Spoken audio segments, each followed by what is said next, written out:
Hello friends, आजचा आपला दुसरा दिवस आहे. अँक्लोलॉजिक स्पॉन्डिलायटिसचा जो पेशंट आहे त्यासाठी आपण ट्रीटमेंट करतोय. आज त्याचं हे मॉर्निंगचं डिटॉक्स ज्यूस आहे. याच्यामध्ये आहे बीट, गाजर आणि अद्रक. बस सिंपल. पहिलं ज्यूस असेल, त्याच्यानंतर फ्रुट्स असतील आणि मग त्याच्यानंतर त्याला खायला सॅलड वगैरे मिळेल. कुक्ड सॅलड असेल त्याच्यासाठी, कारण त्याचं डायजेशन तेवढं स्ट्राँग नाहीये.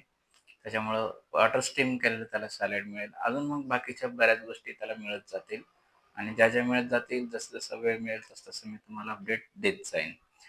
आणि त्याचं इम्प्रूव्हमेंट खूप चांगला आहे. तो खूप रिलॅक्स झोपला काल आणि सकाळी उठल्यानंतर त्याच्या बॉडीमध्ये आखडण नव्हती. चालताना त्याला खूप चांगलं वाटलं. स्पेशली त्याचं नेक स्टिफनेस, बॅक पेन आणि नी पेन जो होता, जो की सिव्हिअर होता, त्यामध्ये जवळपास त्याला 60% रिलीफ वाटलं. उद्याला अजून बघूया. अजून संध्याकाळपर्यंतचे अपडेट मी तुमच्यापर्यंत पोहोचतो. धन्यवाद.